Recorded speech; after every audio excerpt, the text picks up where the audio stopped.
mga ka-moments. Dito po tayo ngayon ulit sa ating sunset moments. And meron lang akong isang gusto ring talakayin sa ating lahat. Hindi lamang po sa atin, kundi pati na rin yung sa mga ibang institusyon. Actually, isang filosofiya rin ito. But I tried to take it as a good basis on whatever I look at a person, leadership, management, even to my personal self, sa health ko, sa pagdadala ko ng sarili ko, between mind and body, ganon. So, sa kaganapan kasi ngayon, itong sa Senado, they were proclaimed night before or yesterday? Yesterday. And after their proclamations, marami na mga tanong-tanong, sino sa majority, sino sa minority, at they were trying to look kung parang aside sa division, they were trying to look na kung kaya ba ng majority na tabunan ng minority.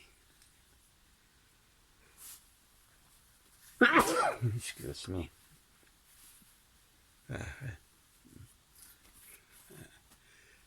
So, excuse me guys, ganito lang talaga. Sandali sarahan ko lang yung glass window.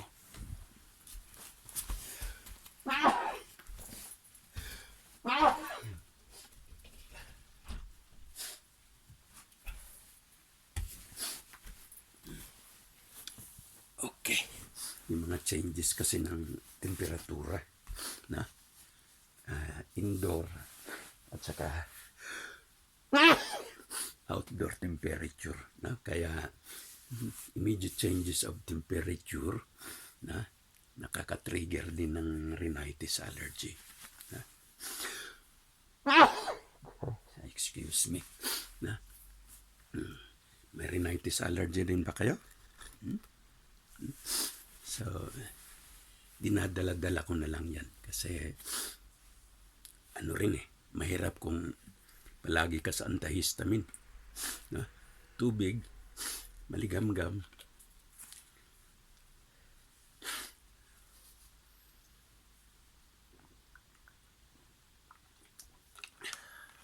Okay. Now, basically, tinitingnan ko yan tulad sa isang lecture ko noong sa physics pa. Even the other day, kinuha kong basis din yun as sa counseling ng isang dati ko estudyante na ngayon ay nag-OJT and he has some reflections, a little question, at saka mga reflections sa buhay niya habang nag-OJT. To cut the story short, kinuha ko yung sa OJT niya na nag-i-install sila ng electricity. Ang sabi ko, bakit yung positive at saka negative, kapag pagdugtungin mo yan or i-pair mo yan, there is light, there is energy, there is power. Pero kung positive to positive, bakit walang power? Or negative to negative, wala ding power. So I'm talking about the polarity. Kung sa iba, they call it as yang and yen. They call it as subject-object. They call it as mga like leaders and members, ganon. Teachers and students, a kind of a pair where two groups of people or two persons could interact with each other.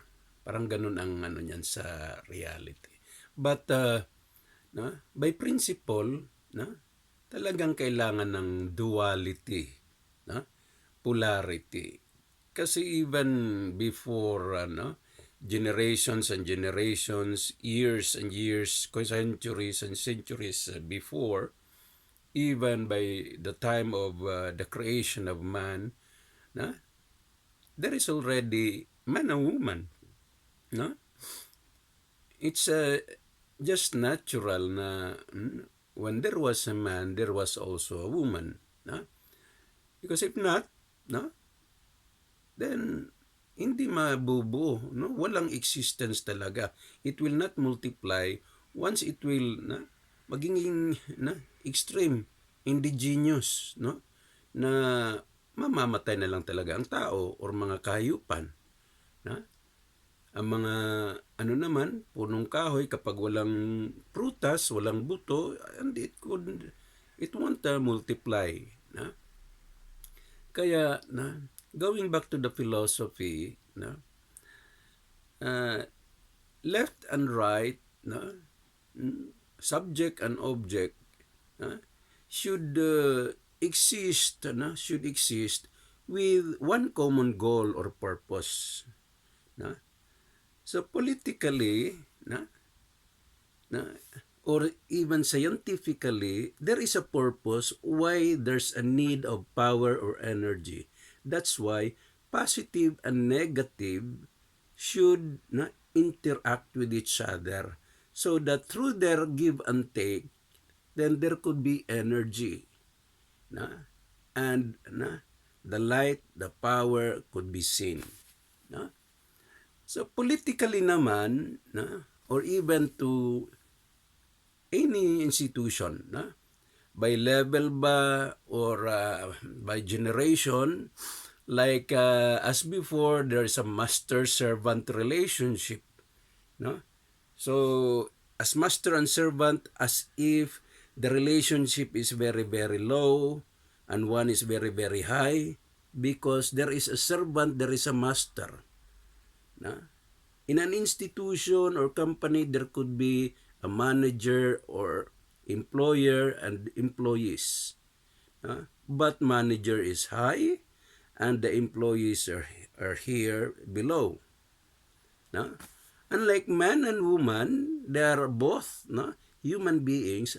They are both on same level and they can interact between each other. So equal na lang sila. Now, politically, andyan yung, ito na tayo ngayon, majority and minority. Kailangan ba talagang may division na nagkaroon ng majority, administration, and minority or opposition? So the way I look at it, hindi naman talaga yung opposition na you will make a revolution against the government, against the administration or the majority.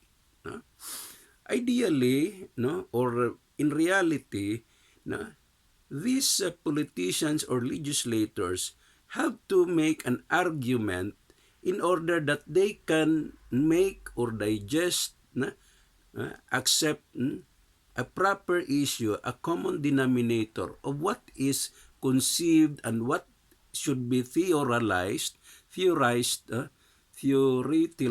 or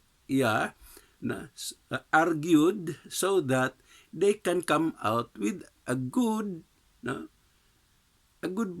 law, or resolutions. That's it. From a bill, they have to argue, not really argue and punch to each other, but they have to interact, rebut, argue, and have to really defend one's position against this other position. So there could be a rational discussion. Rational because they have to have a kind of brainstorming so that their concepts, their ideas can solidify into one particular good and legal laws. if everything will be under uh, or everything will be in my majority, no? So for example, a bill is about death sentence. Who will argue with that? So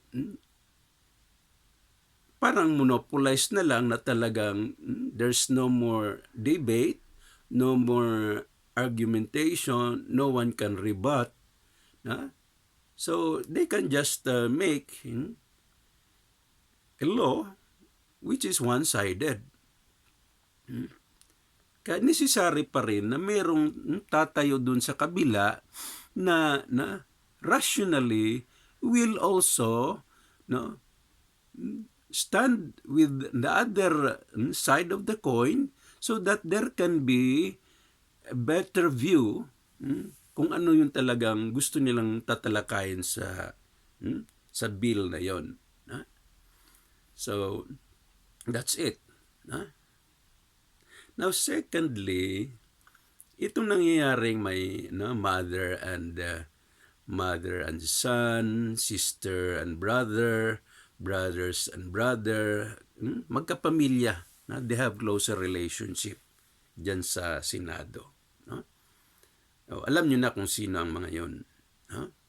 So, my question is, how can they really make a good rational argument to a certain bill and make a good result of their arguments, result from their debates?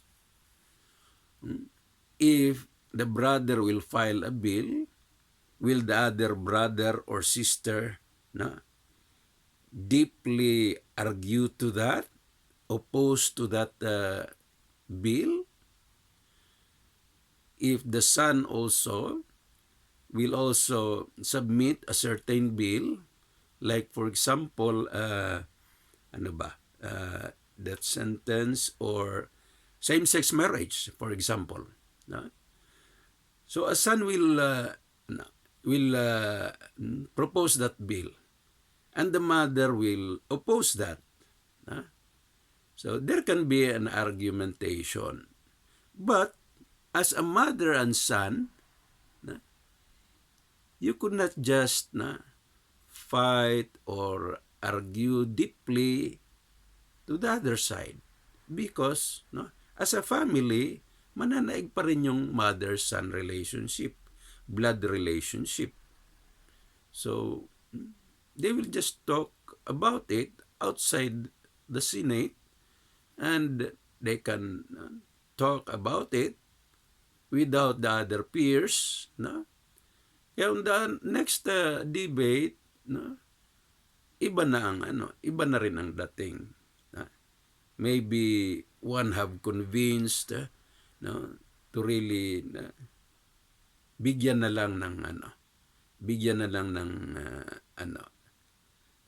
approval yung gusto ng isa. So how could it go to a rational discussion? Brother and brother, magkadugo. So how will it be?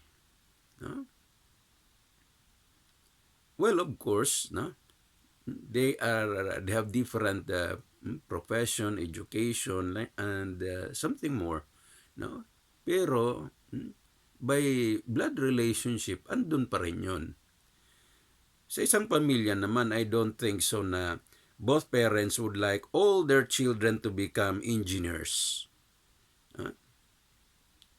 Both parents would like to have all their children to be girls. So there should be two sides. But in terms of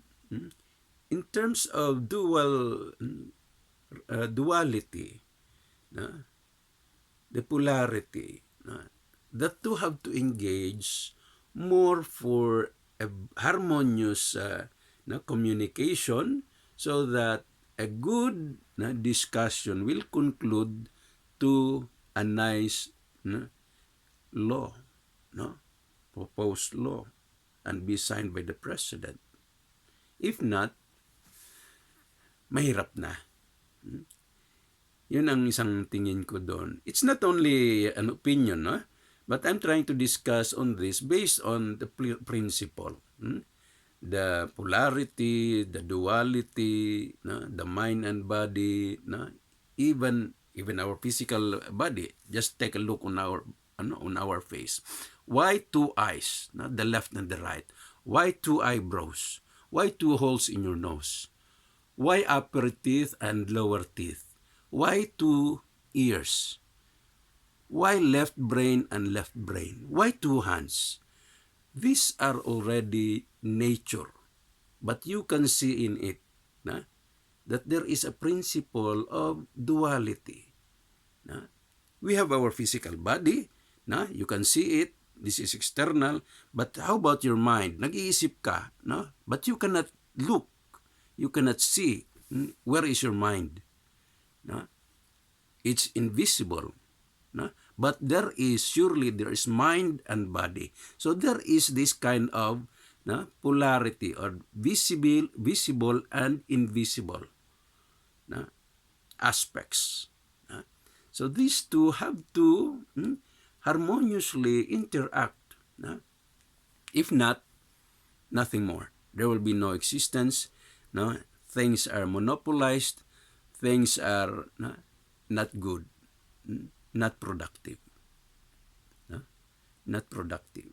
Male and male, not productive. Female and female, not productive. So same-sex marriage, take a look on it. So this is what I can share to you this time. Okay ba? So shout out sa mga bagong proclaimed senators and sa mga dati ng senators.